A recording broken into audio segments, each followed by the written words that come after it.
میں اپنے تمام متعلقین، محبین، شاگرد، موردین اور تمام امت مسلمہ سے مخاطب ہو رہا ہوں۔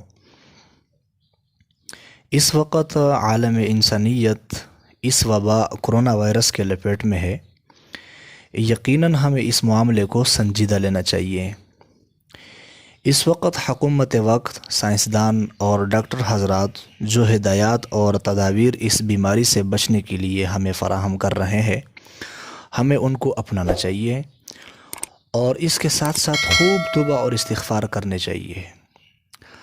اگر یہ اللہ تعالیٰ کا عذاب ہے تو سوشل میڈیا پر اس عذاب خداوندی کا مذاق اڑایا جا رہا ہے۔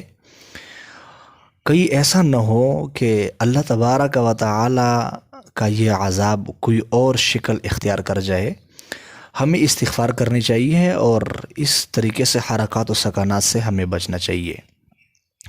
اگر یہ یہودیوں کی سازش ہے تو اللہ تبارک و تعالیٰ کے حکم سے اس وبا سے مرنے والا شہید ہوگا انشاءاللہ تعالی۔ تقدیر کا فیصلہ اٹل ہے، موت یقینی ہے۔ جس بیماری میں اللہ نے موت لکھی ہوگی اس بیماری سے موت آئے گی۔ ضروری نہیں ہے کہ کرونا وائرس سے ہی موت آئے گی۔ ہاں، احتیاط کے درجے میں اس وقت علماء، حکومت وقت اور ڈاکٹر حضرات جو ہدایات دے رہے ہیں ان ہدایات کی پابندی ضروری ہے۔ بغیر شرعی عذر کے گھر سے باہر نہ نکلے۔ ایک دوسرے کو سلام ضرور کرے مگر مصافحہ کرنا ضروری نہیں ہے۔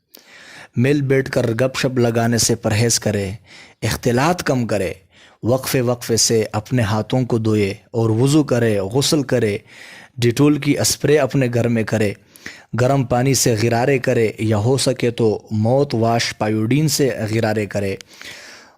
صفائی ستھرائی کا بہت زیادہ خیال رکھے۔ اس کے ساتھ ساتھ توبہ استغفار کرے، رجوع اللہ، صدقہ اور خیرات کثرت سے کرے۔ انشاءاللہ تعالی اللہ تبارک و تعالی سے قوی امید ہے کہ اللہ تبارک و تعالی اس وبا سے ہماری حفاظت فرمائیں گے۔ اللہ تبارک و تعالی ہم سب کو عمل کی توفیق نصیب فرمائے۔ السلام علیکم ورحمۃ اللہ وبرکاتہ۔